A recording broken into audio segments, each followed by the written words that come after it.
Hello, we are live again from the Wisconsin Sports Heroics Wisco Fanatics Facebook pages and the Wisco Fanatics YouTube page. We got a little bit of a late start today while Jake was getting some food. What you got there, Jake? I got Parker John's, man, the best wings around. What are you eating Parker John's for? We have an exciting announcement to say today. Parker John's, first official sponsor as of July 1st.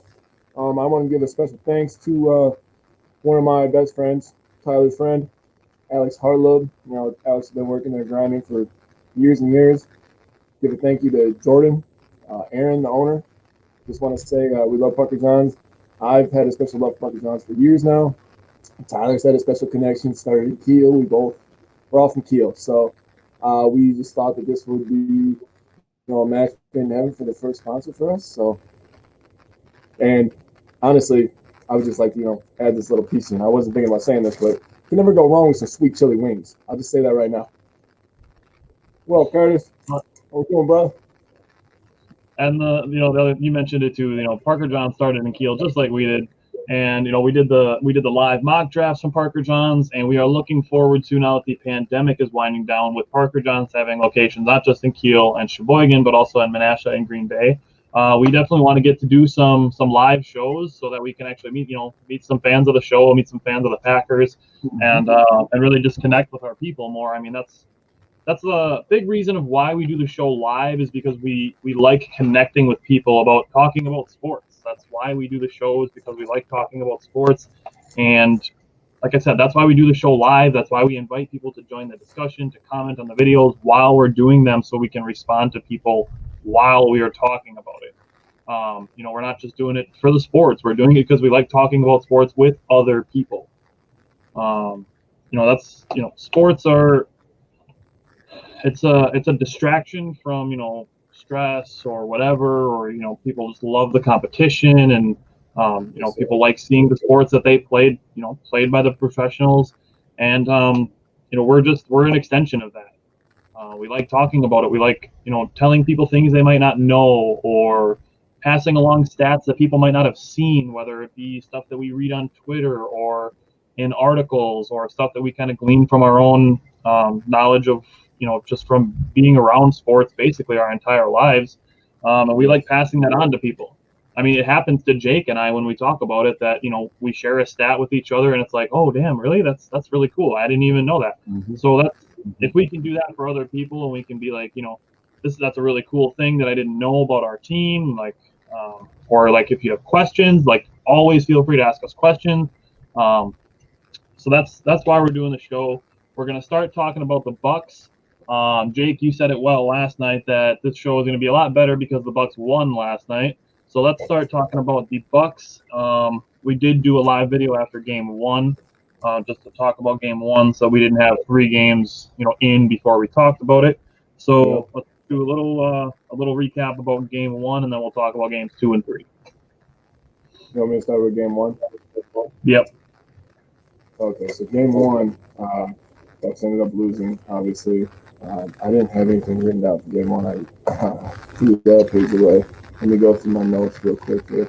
All right. Well, I'll just say I had a handful of things written down. Okay, you start Game 1. I threw that page away. You start Game 1. All right, go ahead. Game 1 here, Bucks shot bad, obviously. We talked about that when we did our live episode last week. Bucks shot bad, 6 of 30. That's going to be a trend that we're going to talk about Game 2 as well. Shot bad. Blake Griffin came in, got a lot of offensive rebounds. We had to figure out a way going into Game 2 to keep him off the boards. Durant and Irving really controlled the pace of that game. Obviously, anybody who watched the games knew that James Harden went out early, and he hasn't played in this series, if you've been watching. Don't know what his status is for Game 4. But really, I want to say going into this series, when we did our preview for the series, one thing that I thought that the Bucks would really kill on was, offensive rebounds. But I think the Nets have done a great job, first of all, because they don't really have a paint protector, is collapsing on the paint and forcing us to make shots, and they've done a great job defensive rebounding. And that's two things that I thought we'd be able to exploit from them, but they've done a great job taking that away. We saw that early game one. Blake Griffin really ignited that team and, showed extra hustle, got a lot of offensive boards from them, a lot of extra possessions. And when you have a team that has a Joe Harris, who doesn't get brought up much, Kevin Durant, we already know, Kyrie Irving, those are big-time shot makers. When you have a team like that, you can't allow them to get extra possessions, and that's what happened to us game one. And it is what it is. We ended up losing. What do you think, Dave? Well, with game one, I know I touched on it already with the turnovers. The thing that I've been saying months now is turnovers and free throws. Look at it, game one, Bucks 14 turnovers, Brooklyn only 8. That's 6 extra possessions that Brooklyn got that, if the Bucks score on half of them, could have made a difference in an 8-point loss. Similarly with free throws, you look at free throws. The Bucks lost that game by 8 points. The Bucks missed 8 free throws. Brooklyn only missed 1 free throw. Bryn Forbes, Drew Holiday, and Chris Middleton game one combined 15 for 50 shooting. I mean, those are 3 of our best players as far as the offense is concerned. And then it was frustrating at times. Giannis ended up finishing with 5 turnovers. I mean, that's 5 out of the team's 14. Between the big 3, they had 10 of the 14 turnovers. I mean, you just got to take better care of the ball, especially against a team as offensively efficient as Brooklyn. So if the Bucks are going to beat Brooklyn, it's going to be with, being better efficient, better defensively, and then just shooting better. I mean, they're not going to always shoot better than Brooklyn, because we saw last night during the fourth quarter that Kyrie and KD don't really miss in the fourth quarter. Like KD started, I think, 2 for 9 or 2 for 7 in that game, and he finished like 9 of like 13. So, the other thing, I'm gonna harp on this big time when we talk about game 2, but it's still too much isolation. They fixed this in game 3, but game 1 and 2, game 1, 45 made field goals and only 21 assists. That's less than half of your baskets coming off of ball movement. You've got to be better than that. You've got to find those open shots, because that's how we kill Miami. That's how Bryn Forbes killed Miami. Bryn Forbes wasn't shooting dribble pull-up threes. He was shooting catch-and-shoot threes. That's how we were torching Miami. And that's what we need to do moving forward, is getting the ball moving quickly, and getting open looks, because that's something that affected the Bucks shooting. People saying, the Bucks are shooting bad, but they're not actually taking into consideration the type of shots that the Bucks are getting. Because it happened to Middleton a lot that he wasn't getting open looks. He was shooting contested shots and fadeaways and, dribble pull-ups with a guy right on him. Those aren't high percentage shots, and that's why he wasn't making them. He's got to get better shots. He did much, much better with that last night. And I don't know, did you see how last night most of Chris and Giannis' points came? What was that? Say that again. I was asking if you saw the way that Chris and Giannis scored most of their points last night. Oh yeah, dude! They set an NBA record, NBA playoff record last night. Yes, they did. But what it was the pick and roll, the Giannis and Chris Middleton pick and roll. I said it a couple weeks ago that Giannis and Chris Middleton running the pick and roll is damn near unstoppable. Well, because Middleton is one of those guys that can just do a pull-up mid-range jumper, and he can hit that floater too. I mean, right. He's a good passer. You don't see the mid-range a lot in the regular season, because everything's wide open. People are playing real defense.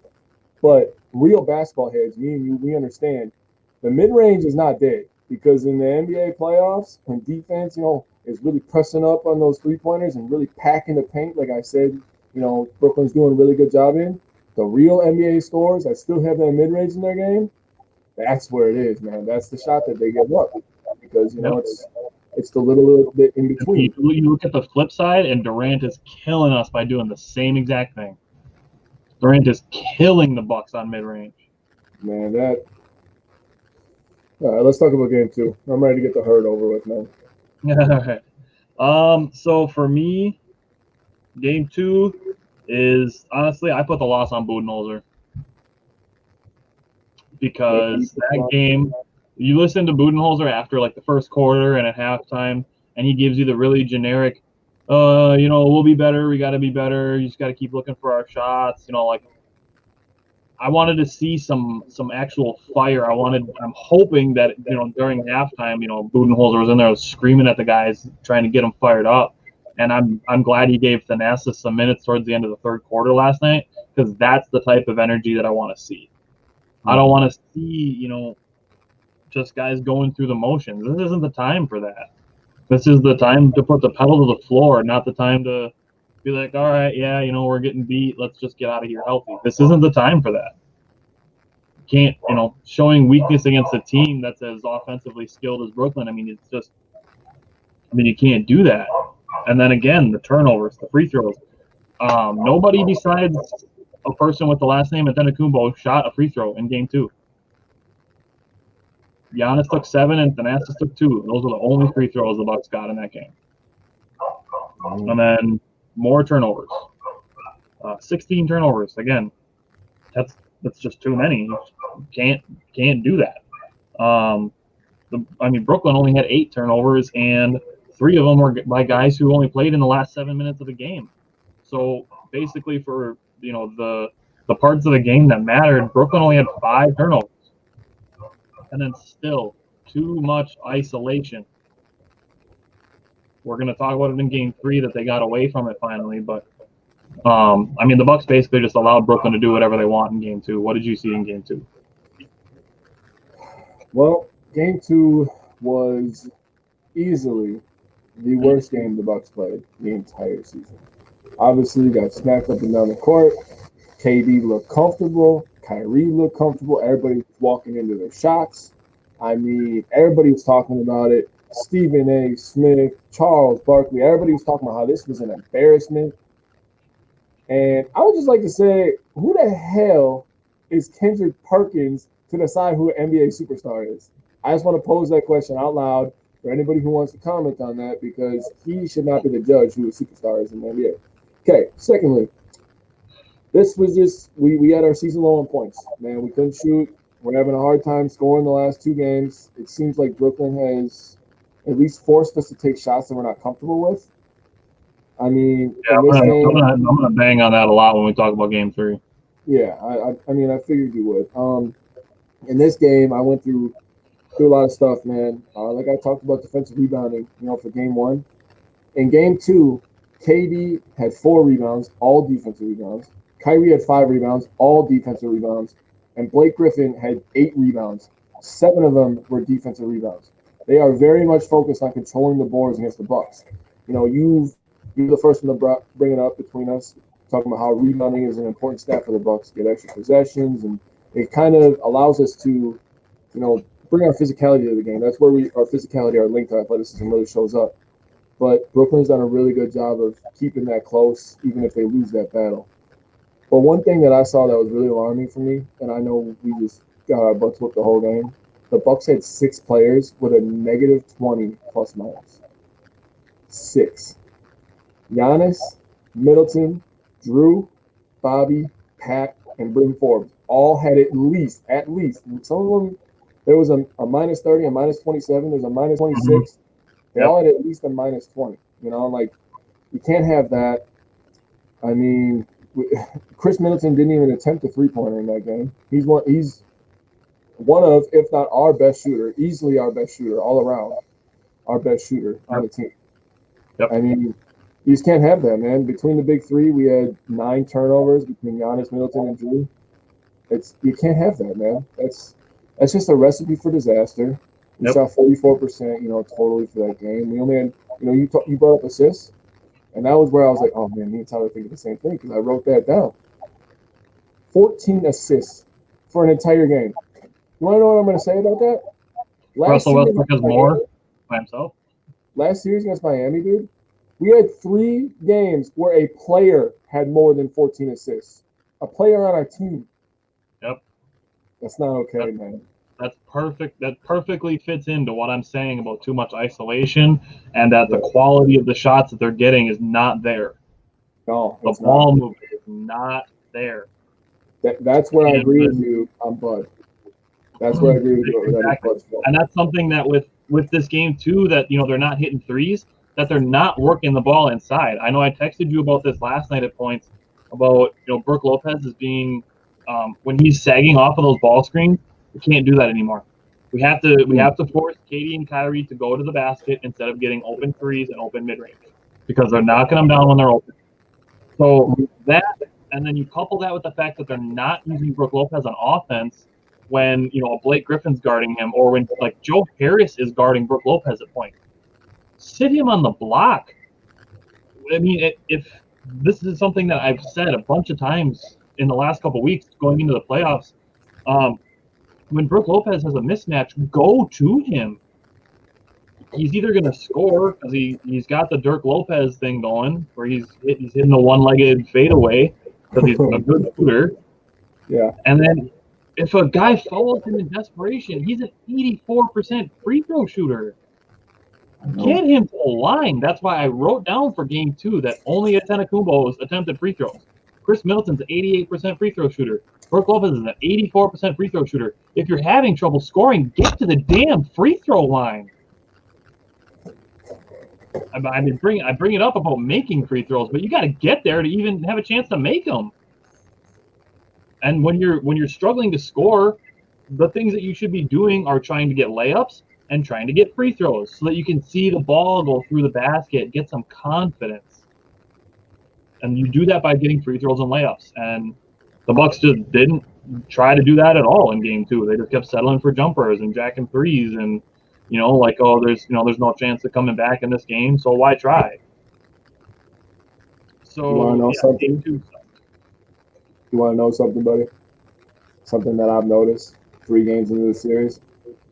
We could really use a guy that everybody hates for some reason, and his name is Dante DiVincenzo. The Bucks, when they're struggling on offense, Dante's one of those guys that can create offense with his defensive pressure. Force a guy into a bad pass. Force a guy into a bad dribble. Giannis gets a run out. Middleton gets a run out. You know what I'm saying? And we're missing that guy right now. Where Pat can really fill Dante's role to a point. We can have people fill it to a point, but he doesn't bring the same impact. You know what I'm saying?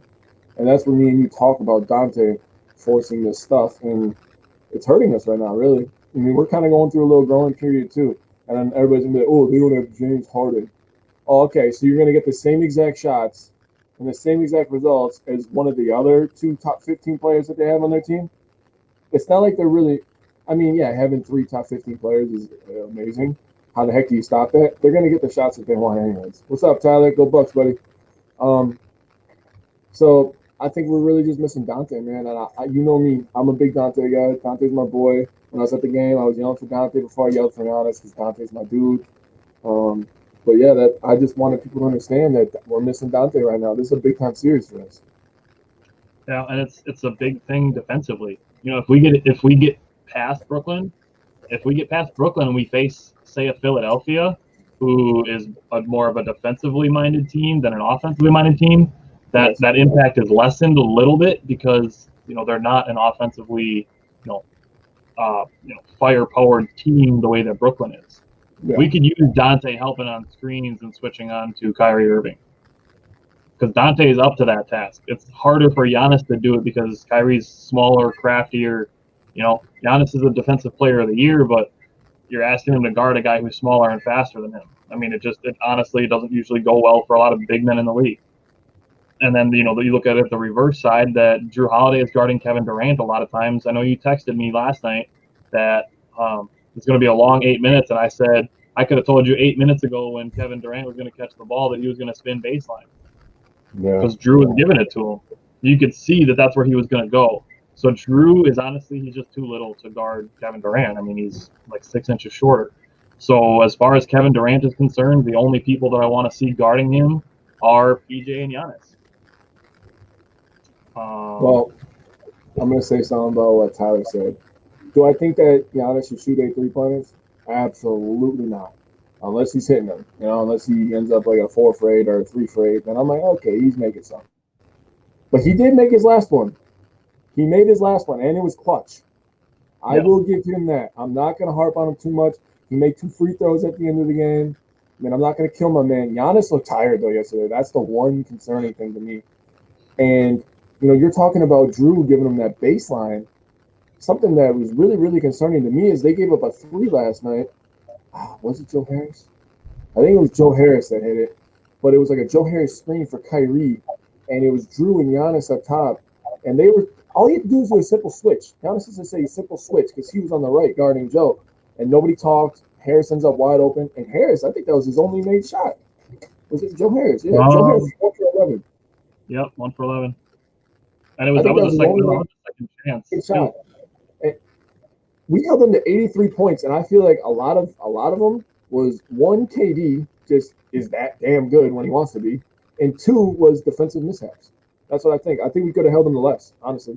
I'm harping on our defense, and we only gave up 83 to the best offensive team ever created. So we've talked about rebounds a whole bunch of times. Game 1, honestly, the Bucks could have won that game. We talked about the free throws, the turnovers, just the shooting in general, and then the isolation. Those things, the Bucks still out-rebounded Brooklyn 58-47. Game 2, the Bucks only out-rebounded Brooklyn by 2. And then Game 3, the Bucks out-rebounded them by 6. It was 56-50, but the offensive rebounds were even.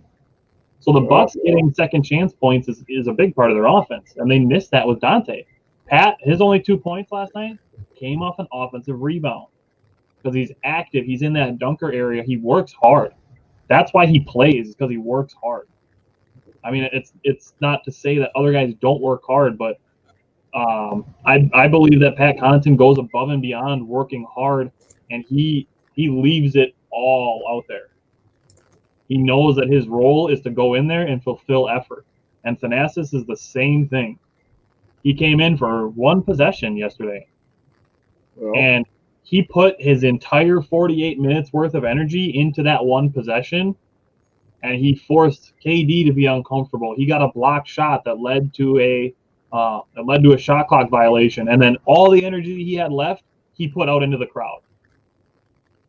I was just gonna say, do you know what Thanasis did?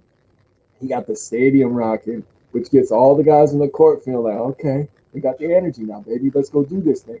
That's what I love about Thanasis. I don't want Thanasis playing 20 minutes or Thanasis playing 15 minutes. Like we don't need that. Am I okay with us? Say PJ gets a foul trouble, right? And we don't want to throw Chris Middleton on him. I'm okay with us trying Thanasis on him. Thanasis is gonna work his butt off. Yep. He's gonna be in KD's face. Easy. What are you going to lose if you do that, right? He's athletic enough to stay in front of him. He's too small like PJ is. They're basically the same size. PJ is just he's a big boy. He's beefy. I would not fight PJ Tucker. Just want to say that out loud right now. All right. So because you brought it up, I'm going to say it. I don't know if anybody saw last night that PJ Tucker and KD got into it after a foul that it didn't even, it kind of looked like PJ didn't really touch him or anything. But then the thing that happened was PJ was kind of jawing at Durant, about being, a soft foul or whatever. And Durant and PJ got in each other's faces, and then you saw three guys. I think it was 2 guys in a blue shirt and 1 guy in a black shirt run out and try to separate PJ and KD. The 2 guys in the blue shirts were Bucks security. The guy in the black shirt was Kevin Durant's personal bodyguard. Kevin Durant literally has a personal bodyguard on courtside. And he came in and broke up a fight between PJ Tucker and KD when they were jawing at each other. That is that's so ridiculous. Like, dude, get off the court. Like, what are you doing? Man. I'm sorry. That's the softest I've ever heard, man. That is the softest thing I've ever heard. And me and you mock people all the time. So like, no, he needs basketball. Yeah, I agree. Why is he allowed on the court? I don't know. A personal bodyguard you would think would be for like after the game for like a fan or something like that. Yep. I can understand that, but to go on the court and break up a foot, dude, KD was during the game. Get off the floor, dude. You know what that's like? That's like 2 kids going at it, right? And the one kid's mom steps in for the kid, even though her kid was the one jawing back at the other kid. Yep. Yeah, he did. He ran into Tucker hard. That was the thing I saw too, Brad. I was like, "There's no way, bro." Once you sent me that, I was like, nah. So I watched the video again and then get into it from the ESPN, right? When I was watching the highlights, just going over stuff I saw, defenses and stuff. And he ran into Tucker hard, man. That's why the second coach, there's 2 coaches, one here, one here. The one that's over here, on your phone, he kind of looks at him like, dude, you can't run into our players like that. Like, you ain't even like an official staff member. Like, I didn't understand any of that. That blows my mind. I mean, it blows my mind because I never thought I'd see a player do this. But it doesn't blow my mind that it's KD, the man with the burner accounts, defending himself online, making it look like he's got as many fans as LeBron James. Come on, man. He's always wanted to be LeBron. It's so sad.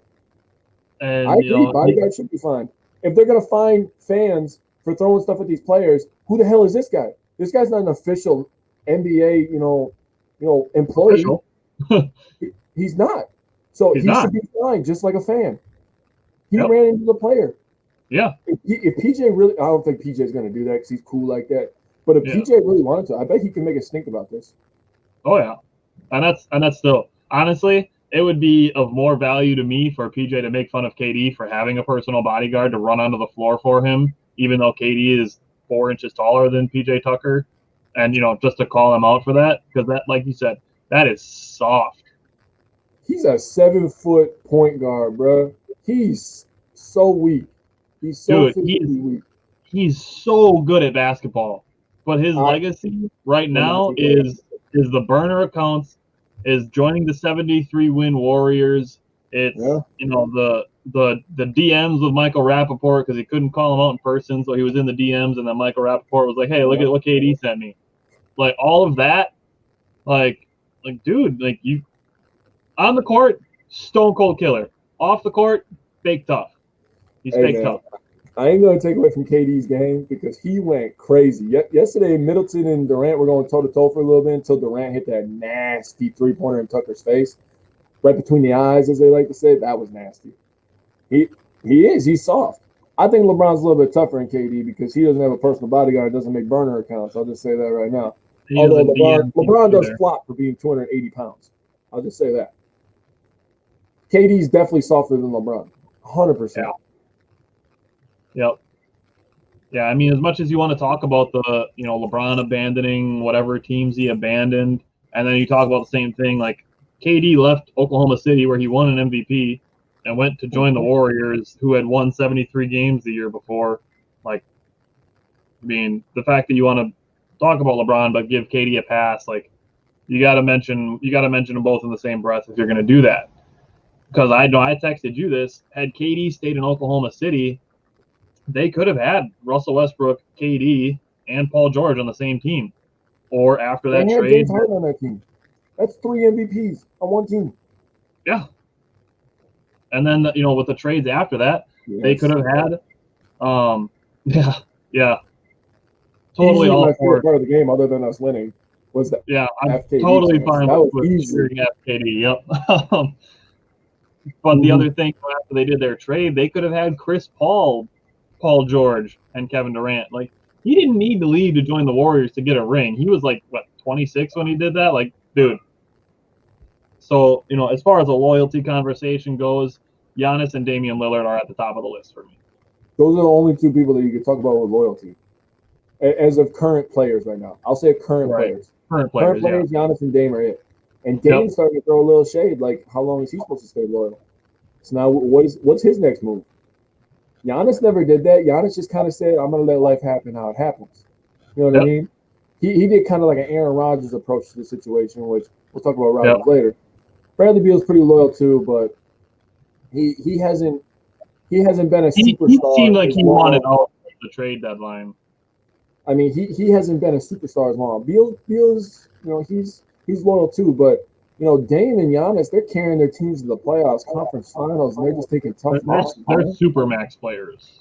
Yeah, like I said, I think that Beal's he's loyal, he's a good player too, but he's not carrying his team all the way there, man. Yeah.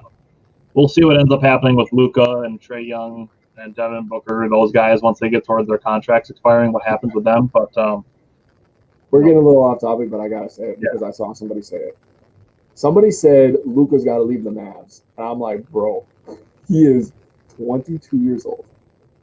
I understand that from day one he was a superstar, and we were like, holy crap, this guy's freaking good. This European kid is freaking good. I understand that. Give it some time, okay?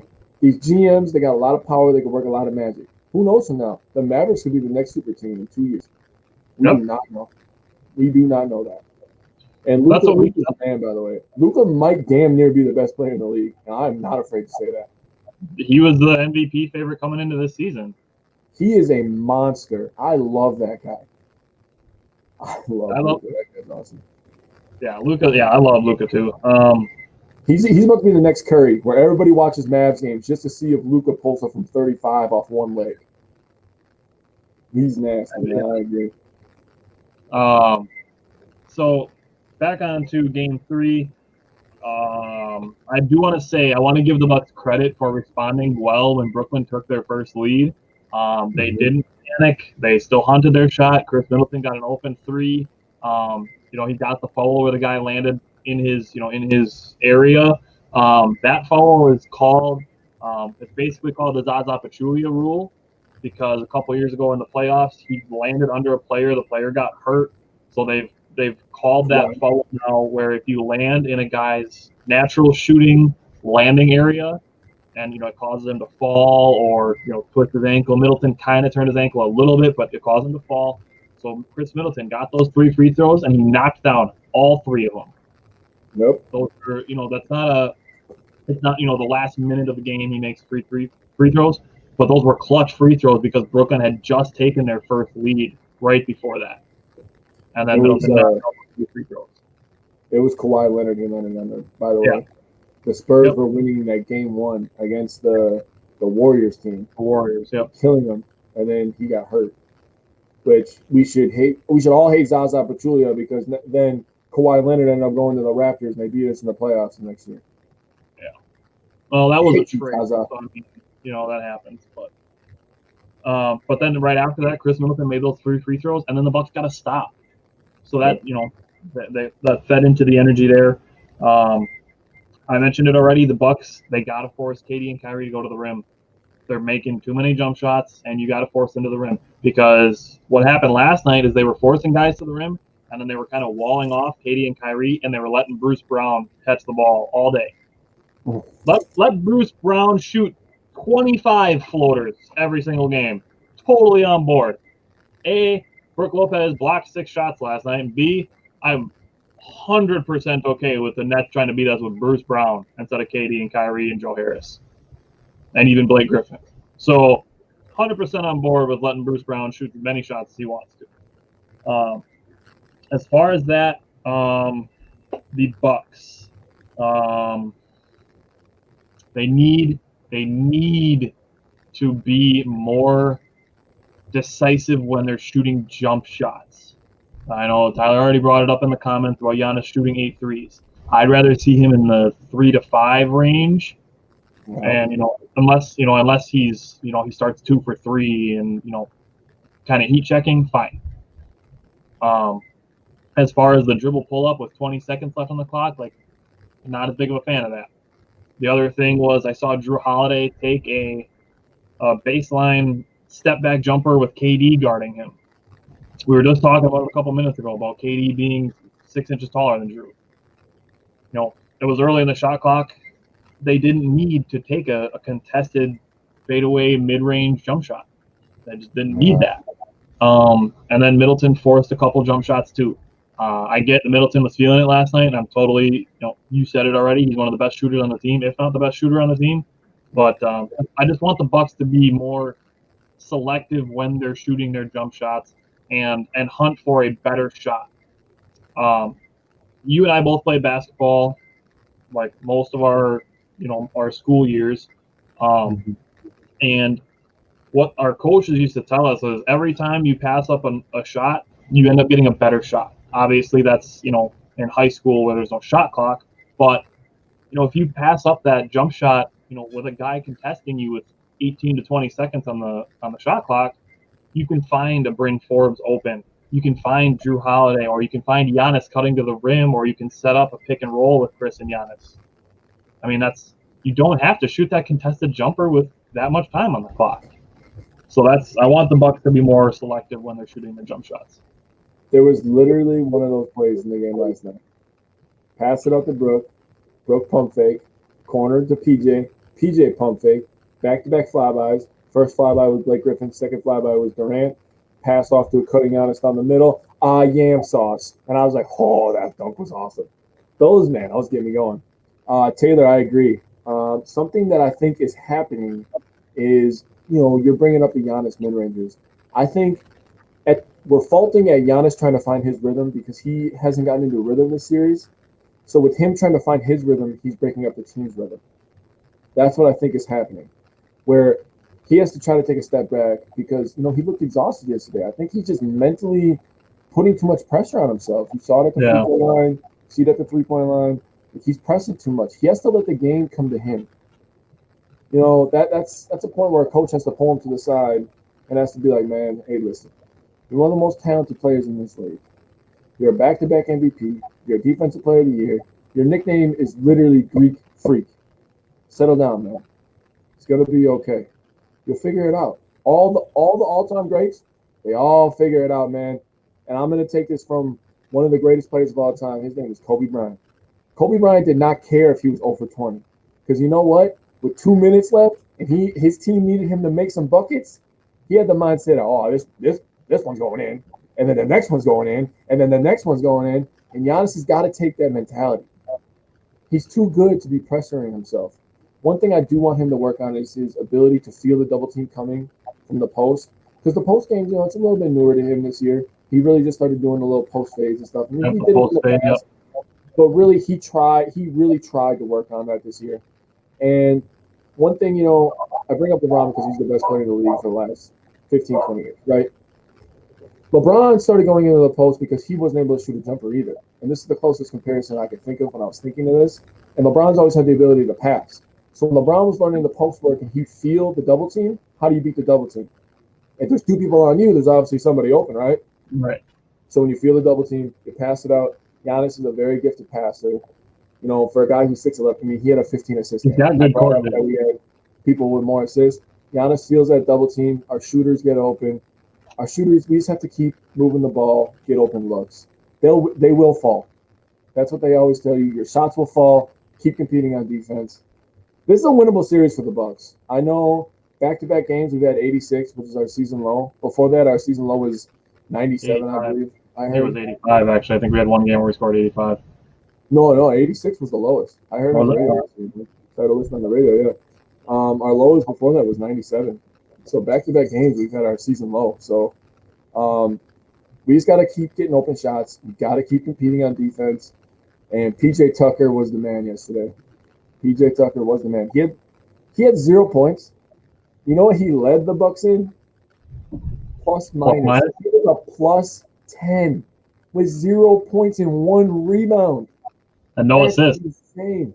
I know. Dude literally grabbed 1 rebound. He was plus 10. That man was working his tail off yesterday. I think it was 4. I mentioned that KD started like 2 for 7, and he finished with 4 turnovers. That's when we talked about the back-to-back regular season matchups that the Bucks had, and I was talking about Middleton defending Durant well. Durant had 35 points in that game. You're not going to stop him from scoring, but you can still defend him well. Durant had 5 turnovers in that game. So I mean, you can frustrate him into some turnovers. And Brooklyn, they struggled with some turnovers last night. Their last play, before the Bucks got free throws towards the end of the game, so it would have been their second last possession. The ball got inbounded and it kind of just rolled across the court almost all the way to the other out of bounds before Kyrie picked it up. And then they had to rush to try to get a shot off. So that, about that. But I don't mean to cut you off, but did you watch Stephen A this morning? No, I did not. He was giving a bunch of crap to Bruce Brown because he was mad at Bruce Brown for not getting the ball to KD because Bruce Brown got the ball from Kyrie. All he sees is the freaking lane wide open, and he's made a freaking million layups in today's game. So what do you think he's thinking? Oh, I'm about to get another layup. It was great defense by Brook, defend without fouling. Yep. But something that I really looked at from that play, he's like, why didn't you get the ball to KD? If you watch the replay, I'm being dead serious.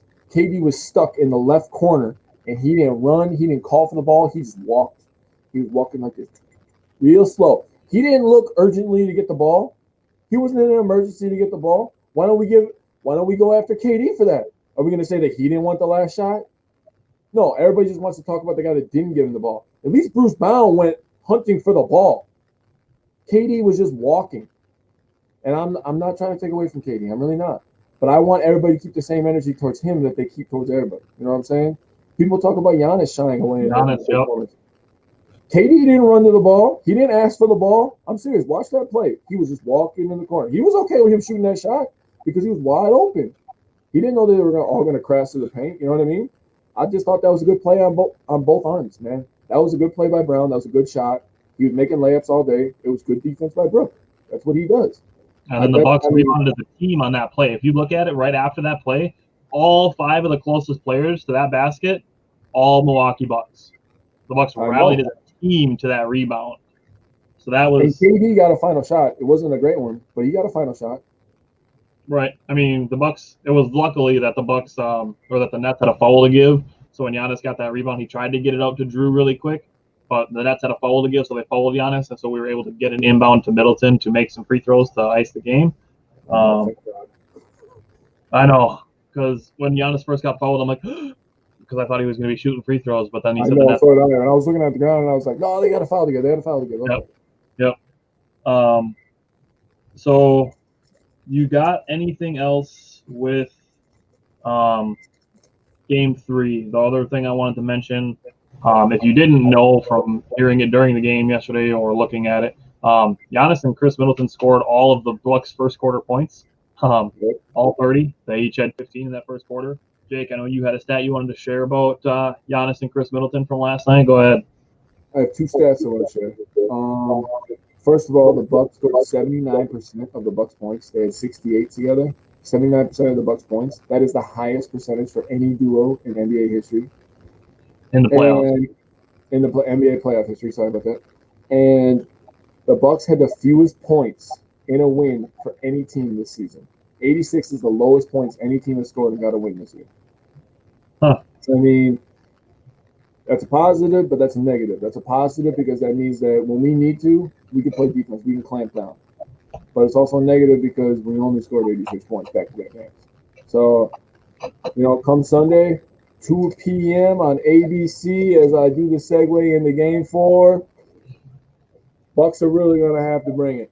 Man, we're going to have to score more than 86 points one of these damn games. We scored 107, 86, 86. I'm looking for us to break out, have a big-time shooting game. Maybe we can have one of those games where we can rest our starters. I'm not holding my breath on that because Brooklyn is absolutely the best team we will play for the rest of this playoffs if we end up getting past them. Yep. But they need a good shooting game to ease, to ease the mind, ease the body, take that out of their head because nobody's making shots right now at a high clip. Middleton is the only one who had a good game this series, like shooting-wise, and that was yesterday. Yep. So Bucks are going to have to bring it, man. Right now, as I looked at it, I just wanted to say this. On the ESPN Basketball Power Index, that little preview thing that you see on the ESPN thing, they have the Nets as a 55% favorite to win the game. I mean, that's close to 50-50, but whatever. Yeah. So the fact that the Bucks were able to win a grinded-out game like that, I mean, that just shows that the Bucks are – like we said coming into this series when we did the series preview, that I think the Bucks are a complete team, offensively and defensively.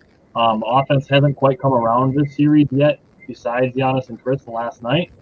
But if we can get those open shots, get the ball moving, stop the isolation. I mean, the Bucks were killing with the pick and roll last night, which is how Giannis and Chris Middleton accounted for 79.1% of the Bucks' points last night was the efficiency of their pick and roll. They did have a few turnovers off of it. Giannis kind of lost the ball a couple times. It happens. But I mean, that's a couple more looks the Bucks could have got. The Bucks ended up winning that game. They're making some free throws. Giannis still struggled a little bit. But Middleton made a bunch of free throws, made them when they needed to, made them when they counted. Drew struggled shooting, but he made the shot that counted. He got that layup towards the end of the game. That was huge, clutch.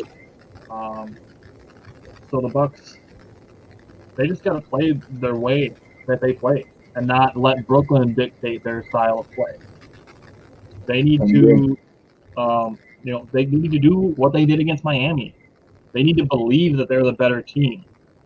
Offensively, Brooklyn is great, but the Bucks know they're one of the best defensive teams in the league, and they can be. They showed it against Miami. People were picking Miami to win that series in 6 games. The Bucks went and swept them. They played great defense in that series, and they played together on offense and moved the ball and got open looks. That's how Bryn Forbes torched Miami, was getting open shots. Pat Connaughton got open shots in that series. He had some games where he was 3 for 3 and 3 for 4. So the Bucks just coming to Game 4 and Game 5. I want to see the Bucks moving the ball, not playing so much one-on-one. I'm good with the pick and roll because the Bucks do well with it. They have guys that can play it well, but I want to see the ball moving and getting open looks for guys like Bryn Forbes, even Bobby Portis to get some open looks. I mean, we talked about it going into the playoffs. The Bucks had 2 of the top 5 3-point percentage shooters in the league, and that's Bryn Forbes and Bobby Portis. Bobby Portis was only 2 for 3 last night, and I think they were both in the restricted circle. Both of his shots that he made. One was a dunk, and the other one was an and one.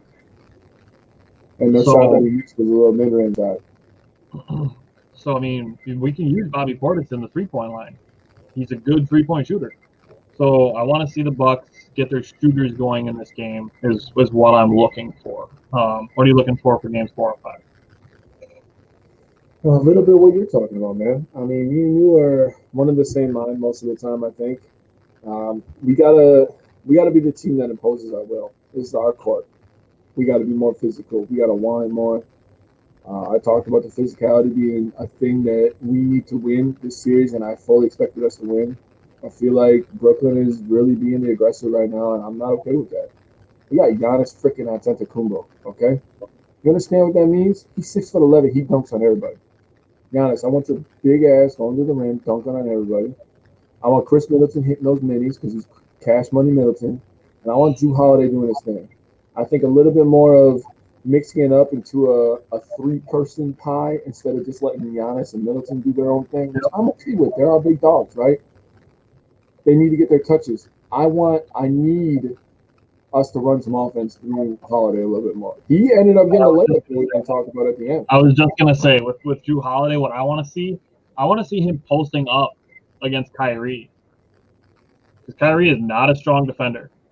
And Jrue will baby him in the post because Jrue, he works well against opposing point guards. That's one of the things we talked about being the difference between him and Eric Bledsoe is how well Jrue handles opposing point guards in the post. You don't think about point guards posting up very often, but Jrue Holiday is 6'5", he's strong and he's smart. And honestly, I think it gives him a slight edge too that he's left-handed. I know he finishes with both hands down in the paint, man. He does. But, I mean, he's got that ability to go, most guys are right-handed, so you're used to playing that. That's honestly, I think it's one of the reasons that James Harden is so effective. Because, you're used to guarding Luka, Curry, LeBron, Giannis. Those guys are all KD. They're all right-handed. And then you have to completely flip everything that you're used to doing when you're defending against, the other best players in the league, and you have to completely flip it. That makes it harder to defend those guys. You said it, that the Nets are doing a good job of defending the paint. And I heard Steve Nash talking about it last night, during the timeouts and stuff, that they want to keep rallying to the paint, protecting the paint, showing bodies. So it may not be in the cards for Jrue Holiday to post up, but just to get it a couple times a game. It doesn't have to be, every possession for the first quarter, them trying to post up Jrue Holiday on Kyrie Irving.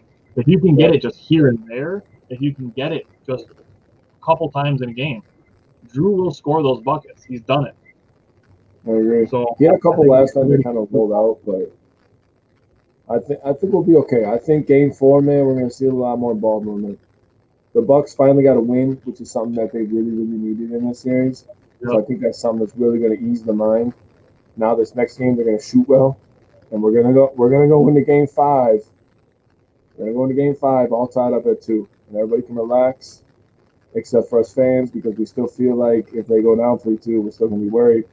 I think it's entirely possible that the Bucks win the next 2 games. I really do. I think we were that evenly matched. I think Game 2 was something that Yeah, that wasn't really going to happen in this series. I never thought that there'd be a 40-point game. I mean, or 39 or whatever the hell it ended up being. Yeah. I just think these two teams are just evenly matched. I think people see all the names over in Brooklyn, and they automatically think that they're that much better than us. But I think as a total team, I think the Bucks are right up there with all the other teams. I really do, and I really hope that's not my homer talking. Like, I think that the Bucks are that good. I do, defensively, offensively. Sometimes Bud lets us down on offense, and he has to. This is where I agree with you. He has to be the one to find out how to get open shots. The players have to execute it, but Brooklyn obviously is taking away all of our main plays. So we got to figure something out. Yeah, and that's on Budenholzer to put the players in a position to succeed. The players are the ones that have to obviously make the plays, but you have a coach to put you in those positions. Mm-hmm. We saw it last night that the Bucks, they did a lot of pick and roll with Giannis and Middleton, and it worked. I mean, they scored a ton, and their defense was just good enough to get the win, which if you had asked me too, you mentioned game 2, you didn't expect a game like that. If you had asked me if there was a game where I expected the Bucks to hold the Nets to 83 points, I would have said, hell no. Me too. I would expect Brooklyn to score over 110 every single game. Because that's their identity, is they're going to try to win by outscoring you. So the fact that the Bucks were able to play a slowed down grind, offense and defense grind of a game and get a win, that to me is a signal of the Bucks dictating the style of play, which is what we were both just saying, is that the Bucks need to play their game. They need to not let Brooklyn, dictate how the game is played. So that, is how game 3 went. We forced them to use a guy like Bruce Brown to try to beat us. We were able to contest Joe Harris, who I said was going to be an X factor in this series. Yes. Because you can't let Joe Harris be, the third-headed monster without James Harden in the lineup, or with him in the lineup. If you let Joe Harris score over 20 points a game and they got 4 guys scoring 25 points a game, that's 100 points between 4 guys. So that's the fact they were able to hold Joe Harris to 1 for 11 last night, and I think he was 1 for 7 on threes. That's huge, because he's one of the best shooters in the league, if not the best shooter in the league as far as three-pointers are concerned. I think he actually might have been number 1 in three-point percentage this year. So the fact that they were able to negate his impact is huge as far as the defensive game plan goes, because you're not shutting down Kyrie or KD. You're not shutting those guys down. You can slow them down, like PJ did. He played tons and tons and tons and tons of effort in the beginning of the game against KD, and he kept that same energy. And it's frustrating KD, getting him into a position where he's got to have his bodyguard step in. But I mean, you're not stopping those guys from scoring. But if you can frustrate them, make them work hard. We talked about it, that the minutes that those guys are playing, that might catch up to them. So that's going to be something I'm looking for in game 4 and game 5, is KD and Kyrie's energy level as we go forward in this series, because they're playing heavy minutes. I know you mentioned it, that Giannis was looking tired, and we do have 2 games now, or 2 days before the next game. So there is a little bit more rest there, just to the NBA trying to spread the games out. So that's where we're at. I don't know. You have any? I saw somebody take down the minutes and talk about the most important stat from last night's game was the minutes played, and they had Holiday at 45, Middleton 44, and Giannis at 43. And all I said was, dude, they have 2 days off for the next game. This game 4, we'll probably have to watch it a little closer, because we have a day off, and then we play again in Brooklyn, so we have to travel. Yep. So I mean, that's something a little bit more we're gonna have to watch closely at the next game. But this one, I'll let them play 50. We needed a win. It was a must-win situation, just like game 4 is. Game 4 is must-win. We cannot go into game 5 down 3-1 in Brooklyn. And we can't go into game 4 thinking about game 5. Yeah, we have to. Everything. It sounds super cliche to say it, but it's a 1 game at a time mentality right now. Games 1 through 3, done, over with. Put them completely out of your mind. The only focus right now is Game 4. You know, we're talking about Game 4 and 5 because our next show is going to be next Wednesday, so Game 4 and 5 will happen by then. But we aren't the players or the coaches. So right now for the Bucks, the focus is Game 4 and getting out of there with a win and defending the home court. Because a lot of people say it, analysts say it, players say it. You know, the series doesn't start until the road team wins a game. True. So Game 4, the Bucks, hold home court and go back to Brooklyn tied 2-2. If we can come home Game 6 up 3-2, that would be monstrous as far as momentum is concerned. Because the Bucks lost the first 2 games, and in Game 2 was in dramatic fashion of how poorly the Bucks played. But Game 3, the momentum is back with the Bucks now. And I don't know if I know you saw it, but I don't know if people watching saw it. Zadarius Smith and Aaron Jones of the Packers were at the Bucks game. They were firing people up. They looked hyped. They looked like they were having so much fun being at that game. I see you reading. I'll put the comment up there so people can see the question. All right, so the question was, all right, how do we defend the pick and roll come Game 4? Should we double KD and make Bruce Brown win the game? They killed us last night on that. So that's one of the things that I mentioned before when we were talking about recapping Game 3 was Brook Lopez is the key to that. Now, it doesn't have to be where Brook Lopez is out, past the 3-point line to defend those guys. Like, you don't need to get that crazy with it, but just hedging just long enough to make one of those guys take an extra step away from the basket, make them shoot from the logo. Like if KD and Kyrie are shooting from the logo, like I'm fine with that. I mean, that's not a high percentage shot. I mean, you're having high percentage shooting guys take those shots, but still, that's not a good shot. And then, yes, we mentioned it. We are all for letting Brooklyn try to beat us with Bruce Brown. All for it. I mean, I'd rather have Bruce Brown shooting than Kevin Durant. I mean, I could say that blindly, and I think that's a good bet. That's easy. I mean, that's the same thing we talked about with Miami, that we're fine with Miami trying to beat us with Duncan Robinson and Dwayne Dedmon instead of Jimmy Butler and Bam Adebayo. That's similar situation. I mean, Bruce Brown's a nice little player, though, man. He's had a couple games this season where he scored over 20, and he's a nice little player. He's athletic. He's played some center this year. He's had a lot of double-digit rebounds game. Bruce Brown is not a joke. I'm not saying he's a joke, but in no way in hell is he close to Kevin Durant or Kyrie Irving. Nope. He's definitely not even remotely close to the shooter that they are. Right. He's an effort guy more than he is a basketball player. He's more of an athlete than a basketball player, is what I would say. I will say that was a good read by Brooklyn to put Brooklyn in the pick and roll with Bruce Brown because he's a little quicker. He can jump a little quicker than Brook. That's a good read by them. Now, how the Bucks are going to defend it, I personally, personnel-wise, I might have Giannis guard him. And then, you have a Joe Harris just sitting out there on a 3-point line. You just spacing the floor. I think that's going to use Harden if this series gets tight. Oh, I agree, Brett. By the way, thanks for the like. Appreciate that, my man. You got to have somebody down there that can just jump with him. And I think Giannis is the only guy that can do that because you're going to have PJ on Durant. And they're going to try to get PJ off Durant, so they're going to set a lot of screens for him. The way to do that is to put Giannis down there, a guy who's athletic. And something that I've really wanted us to do that we can't do because Dante's not out there is switch on defense. We can't switch on defense with Brook as the main center, and that is really bothering me. I agree. I mean, we got to be able to switch. We got to be able to talk, move. We got to be able to do that. And we haven't been able to do that with Brook as the pick and roll defender.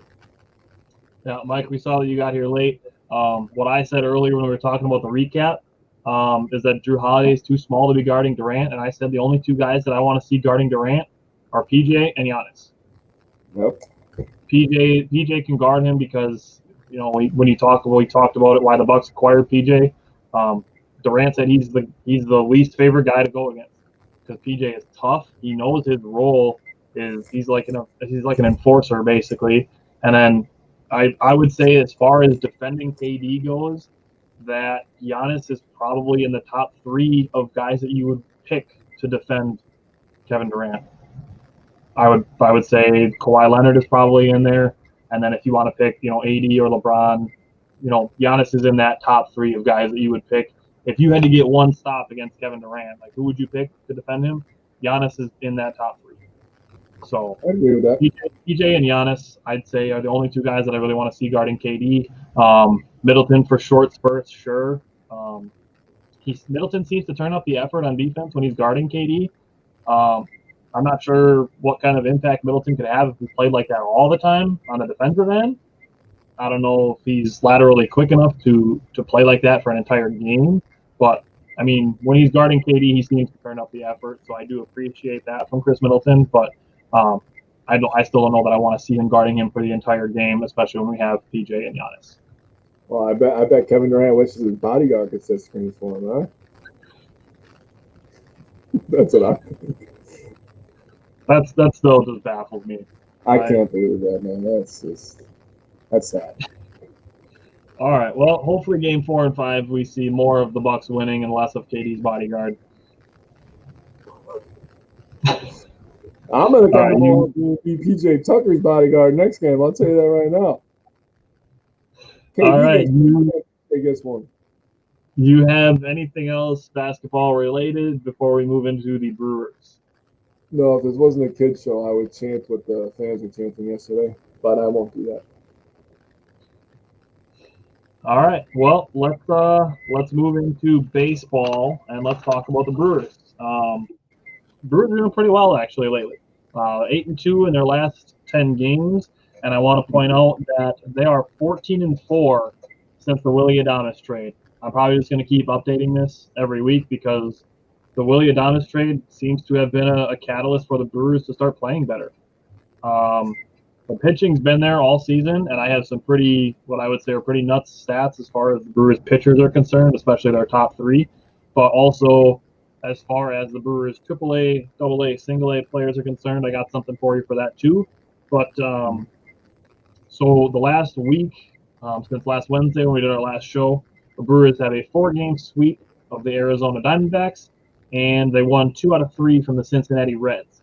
You want to start with what do you want first? Do you want the Brewers' top 3 pitching stat that I got for you, or do you want the AAA, AA, single A that I got for you? Let's go AAA, AA, single A. I want that one. I'm interested. All right. So for the last week, the Brewers had the AAA Player of the Week in Aaron Ashby, the AA Player of the Week in Ethan Small, and the single A Player of the Week in Joe Gray. The Brewers had the Player of the Week at every level of the minor leagues last week. And if you go to the week before in Major League Baseball, the Player of the Week was Brandon Woodruff in the NL. Wow, man. Brewers right now, they're looking real good. That's nice. I did not know that. That's very interesting. So with Aaron Ashby being the Player of the Week, he was called up to AAA to move into the bullpen to prepare for a role in the major leagues and the bullpen role. This is something the Brewers have done since 2019. They did it with Corbin Burns. They did it with Freddie Peralta by putting guys that are starters. Aaron Ashby is the starter.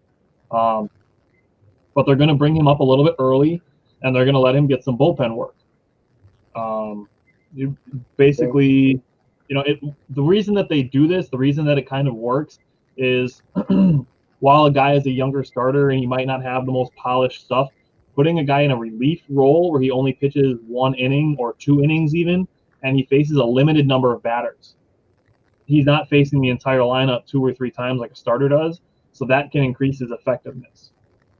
Like I said, the Brewers have done it with Corbin Burns and Freddie Peralta, and they're preparing Aaron Ashby to do that again this year for the Brewers. So I'm gonna get your feel for how you feel about the Brewers, and then I'm gonna hit you with a stat about the big 3 for the pitchers between Woodruff, Burns, and Peralta. All right, buddy. Okay, first of all, Freddie, my man, love my man, Freddie. My preseason prediction was that he was going to get 13 wins. He's at 6 right now. Could have got another one the other day, but he only pitched 4 innings. Is what it is. Want to say this is random. I just came back from camping today. Actually, it was my girlfriend's birthday yesterday. She's the age today that she's going to be for the rest of her life. That is 29. We all know the rules, fellas. But I was camping next to this family, and this older gentleman came up to me. He actually works for the St. Louis Cardinals. He works one of the gates at the game, so he's from St. Louis. He's a big hockey fan. So I was like, man, I wish my boy Tyler was here. You guys could talk hockey all day. We were talking Brewers and Cardinals baseball. He gave me the update on the Cardinals. They're a little banged up. They lost like 6 in a row. I told him, I'm going to be completely honest. I hate the Cardinals because you guys win all the time. So I'm hoping that we could win. But we did agree on one thing. We hate the Cubs. So screw the Cubs.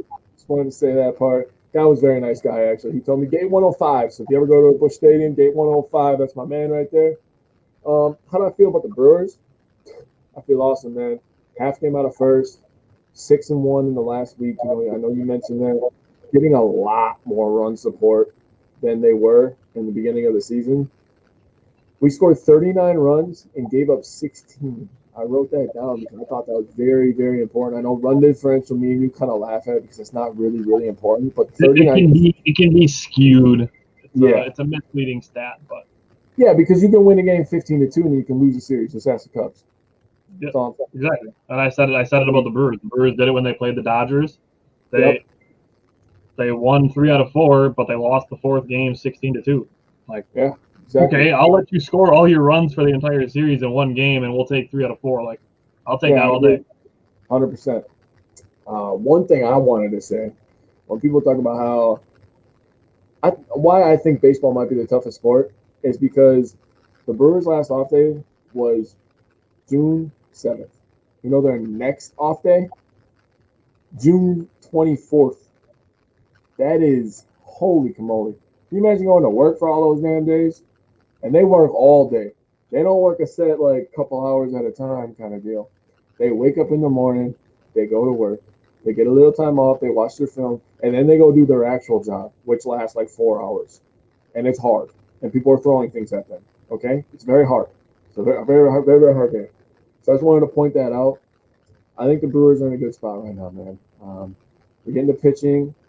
Something that I think is really criminal is how freaking Burns only has he has 3 or 4 wins this year. I think he has 4. He's like 4-5 right now. That is criminal for how good he is. Oh, I'll get to you how good he is. I just want. Oh my God, I was looking at our records and stuff and going through all that earlier. I didn't get a lot of time to write down all the stats that I wanted to, but I think the Brewers are in a good spot, man. Tell me, I want to be here with your stat. All right, I'm gonna hit you with this, and I'm gonna eat this wing. Pitcher wins is a misleading stat. I listened to a book by Keith Law that talks about wins being a misleading stat because it's affected by other things like run support, like errors. Those things can affect pitcher wins, and I'll tell you about the book. It's a book by Keith Law. It talks about statistics, and I know your dad kind of mentioned it that it's there's people out there that think that the new wave of statistical analysis as far as baseball is concerned is it's ruining the game, or like the Moneyball thing is ruining the game, but it's definitely not going anywhere, and it's honestly probably only going to get more intense with how deep things are calculated to try to figure out the best recipe for success. And honestly, David Stearns is one of the guys that subscribes to that in a big way because the Brewers are a small market in a professional sport where there's no salary cap. So the Brewers have to win by being smarter. Now, that said, the Brewers have 3 locked and loaded starting pitchers. So if we get into a playoff series, we have 3 guys that could start on 3 days rest. I agree. I would be perfectly comfortable with rolling with a 3-guy rotation in a 5-game series.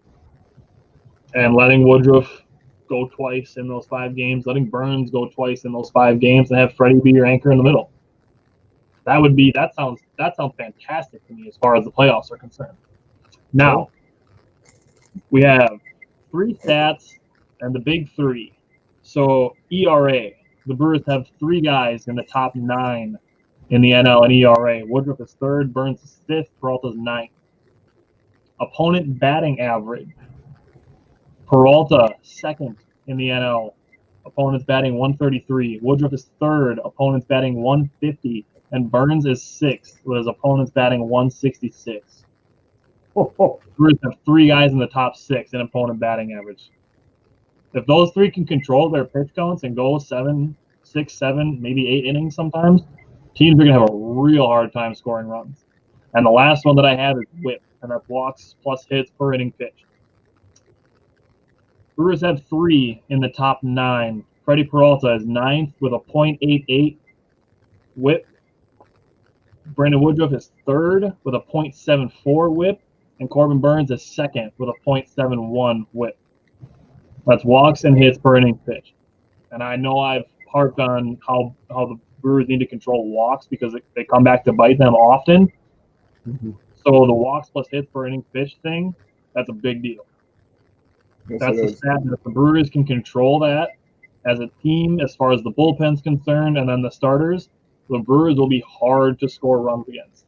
And that's why Jackie Bradley Jr. continues to get play, even though he's struggling at the plate, because he's a run preventer. He's a run stopper. He's a run preventer. So that's why he's going to continue to get playing time, especially with Lorenzo Cain out. I'm loving Tyrone Taylor. He's playing really well. He's hitting the ball hard. He's showing some power. But Jackie Bradley Jr. is going to keep getting playing time because he defends well.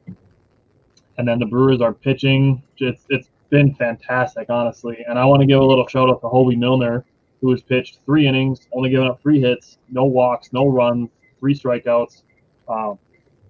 He's got a nice little run going. So, as far as everybody who freaked out that we traded Feyereisen and Rasmussen, and Feyereisen was my guy. He struggled his couple outings before that trade, but as far as baseball is concerned, the most replaceable positions to fill is middle relief. Oh yeah. That's just what it is. And I mentioned the guys that the Brewers have coming off of the injured list with Topa, File, and Wall. Hobie Milner's pitching decent in his relief role. Brent Suter is actually tied for 4th in the National League in wins, and he's struggled at times. He got the win yesterday because of the rain delay. For anybody wondering why Freddie Peralta was pulled from that game after only 4 innings pitched, it was because of the rain delay. He was only at 75 pitches, so he obviously would have kept pitching. We saw that happen with last Friday's game. He took a no-hitter into the 8th inning.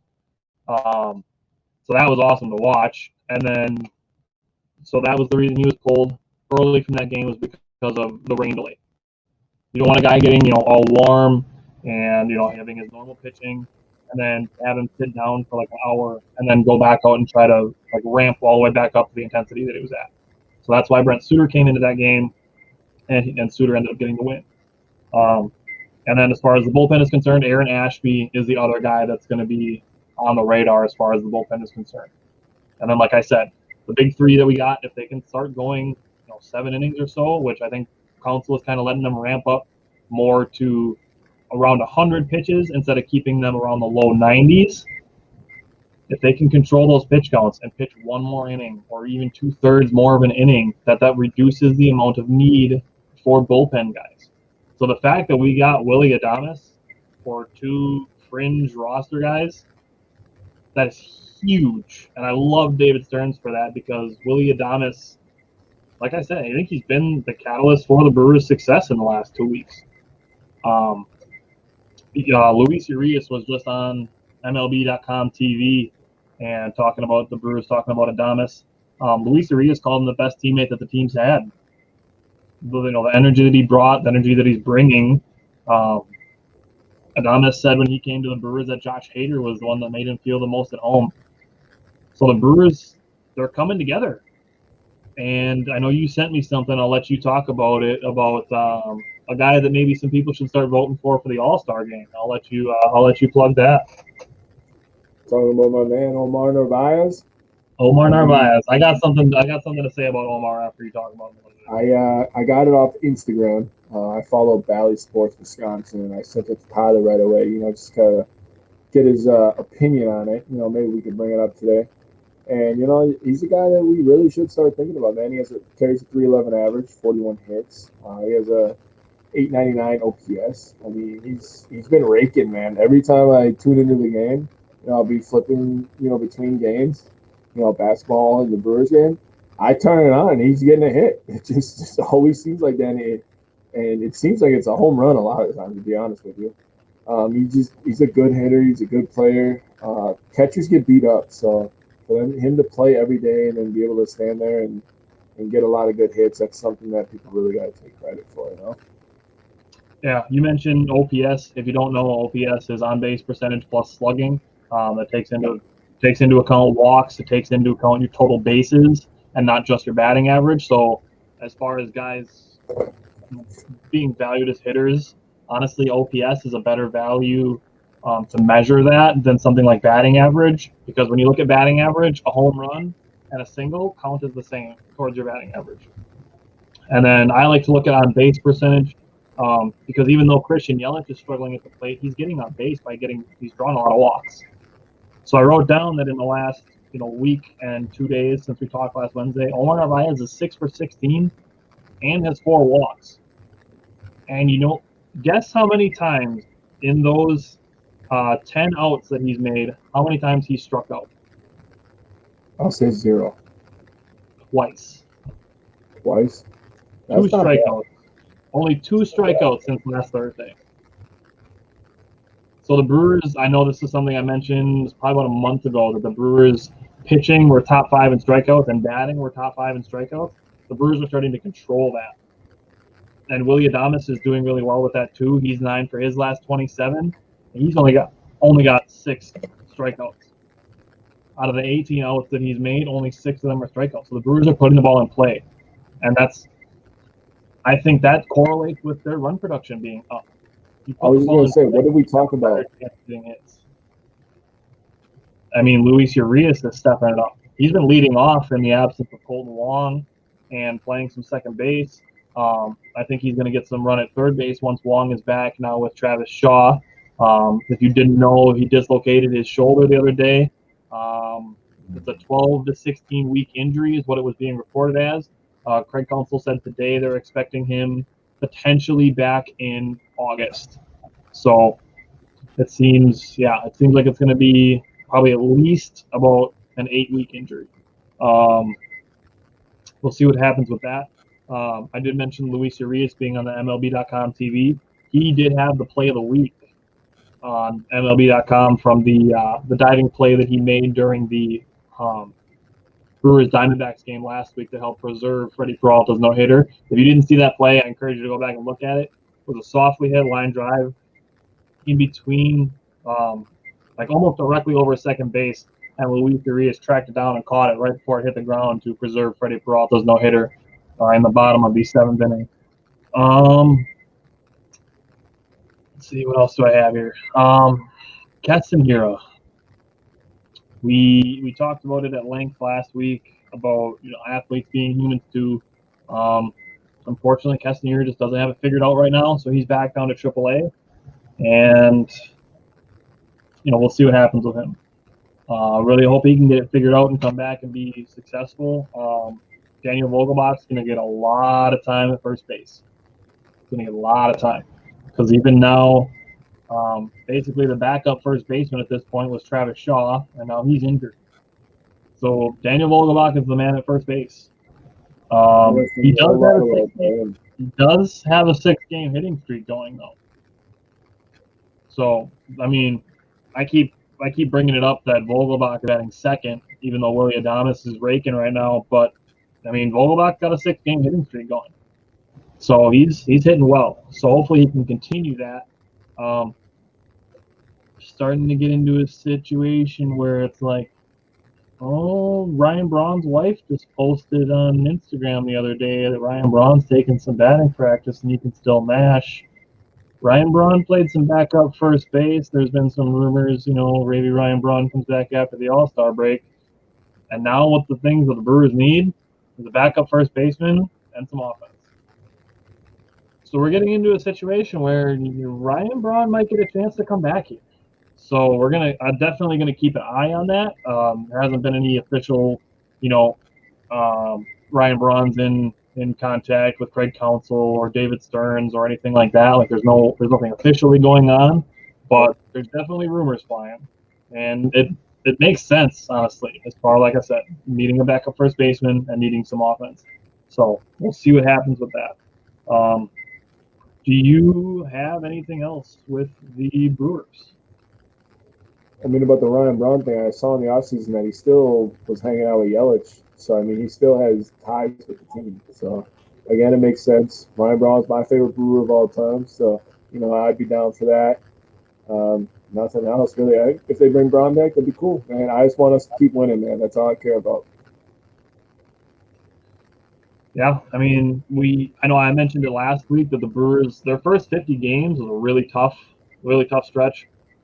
They were 25-25 through those 50 games, and they dealt with tons of injuries during those 50 games, and they came out of it 500. And now June, they have a lot of favorable matchups. That only continues through the All-Star break. The Brewers have a lot of favorable matchups coming, and like I said, since the Willy Adames trade, the Brewers are 14-4. They're now back up tied for the lead in the NL Central. So the Brewers, I mean, they just got to keep doing what they're doing, honestly. That they're doing so much better than they were 2 weeks ago, 3 weeks ago, where we're like, when's the offense going to come? We're getting some offense now. The thing that I wanted to say about Omar Narvaez is after Freddie Peralta gave up his first hit of the game, what started that actually was a walk. Because, like I said, walks killing the Brewers. Freddie Peralta gave up a single, and I forget. I think it might have been Trevor Richards, maybe, that came in and gave up a sac fly that allowed them to score their first run of the game. I think the Brewers went on to win that game 7-1. The bottom of the eighth inning that game, Omar Narvaez worked a 13-pitch at bat. I know I texted you this. The Brewers, the game was kind of really out of reach, I would say, for the Diamondbacks. Like I said, they were going, no-hitter through 7 1/3 innings. Omar Narvaez works a 13-pitch at bat. The 13th pitch, he launches to straightaway center field for a big home run. So the Diamondbacks get their first run. Omar Narvaez works a 13-pitch at bat against a reliever and then launches a bomb. He's a stud, man. He really is. And then obviously Garcia, he's launching some bombs. Willy Adames had a 4-for-4 game the other day. And Luis Urias has got some pop in his bat, actually. So, like we said, like I said, I know I said this, if Luis Urias could be a potential long-term option at third base, and we have Colton Wong, Willy Adames, and Luis Urias as our infield, I like that a lot. That's young, so I'm good with that too. Yeah, Willy Adames is 25, Luis Urias is 23. So and Willy Adames is under team control for 3 more years after this year. No, I like that. David Stearns is a stud for that trade. Yeah, yes, that was a great trade, man. I was really happy when that happened. I know me and you started texting right away. It was a great trade for us. We completely turned our season around at this point. I completely agree. And honestly, I'm comparing it to, the conversations that we had about Willy Adames are very comparable, I would say, to the conversations we had about when the Packers drafted Eric Stokes, where it was the more we looked into it, like, oh, okay, I like that. I look into it a little bit more. It's, I really like that. And then you look at it and you see Willy Adames was one of the key guys for Tampa Bay's World Series run. It's like, oh, damn, that looks like a pretty good trade. As opposed to just looking at it on the surface and being like, the Brewers traded for a shortstop? Why? You dig deeper into this. That's what Jake and I like to do. That's why we do this show. We like to dig a little deeper into this and figure out the whys and talk about it.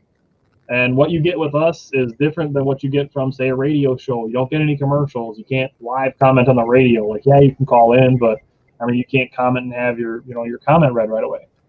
So that's what Jake and I are really enjoying about this.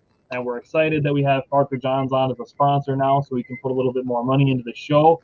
And what we have with Parker Johns is we are going to be doing a monthly gift card giveaway for Parker Johns. So every month we are going to give away a $25 Parker Johns gift card.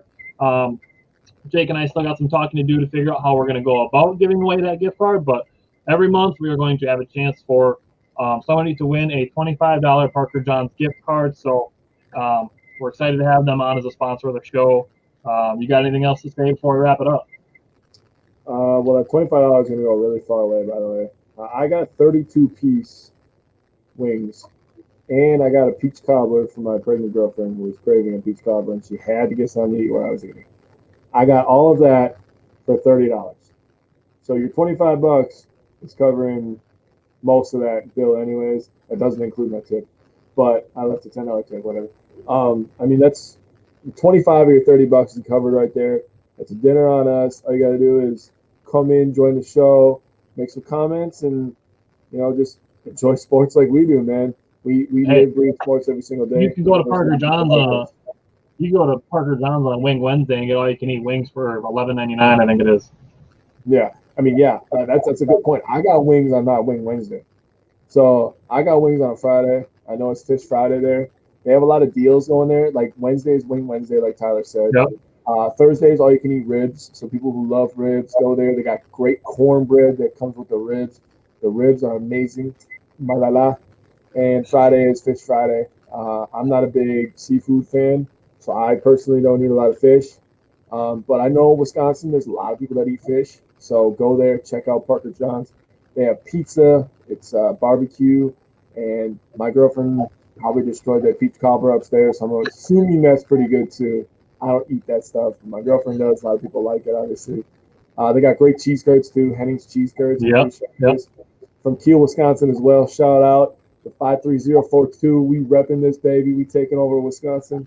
But other than that, man, Parker John's is great food. If you haven't been there, please go check it out. It's awesome, amazing, great people, great atmosphere. And that's all the stores have a different. They have a different like theme, kind of. I mean, it's all like the same theme, but they all have different stuff all over the walls and stuff. Like I've been to all of them. I've been to Kiel, Sheboygan. I've been to Menasha. Menasha's pretty cool setup. But Green Bay, by far, that's the brand new one. It's really close to Lambeau. Go there for a game day. That setup in there is amazing, man. I love it. And we are very excited to be working with Parker John's too for live shows. Yes. I'm so looking forward to when we can do a live show in Green Bay and we can have some people come out and see us. I cannot wait to do some live shows at Parker John's and eat some food while we talk about our favorite team. So I'm very, very looking forward to that. Got anything else before we hit it this week? Mm-mm. All right, well, let's go Buck. Game 4 and 5. Let's go Brewers. Keep the momentum going. And then next week, not this coming Wednesday, but the following Wednesday, we are going to have two of our friends that we know from playing basketball, George Hawkins and Steve Strong, going to be on to join us to talk about the question, is basketball harder than football? George and Steve are both, lifelong sports players, so we're going to have that conversation coming up, and we're going to dive into that question a little bit, and that's one of the things we like to do is we like to talk about sports, not just our Wisconsin sports teams, but we like talking about sports because we like playing sports. So that's going to be coming up in a couple of weeks, but take care, bud, and I will talk to you on Wednesday, back on our normal Wednesday next week. Yes, sir. Everybody stay safe. Let's get some wins this week.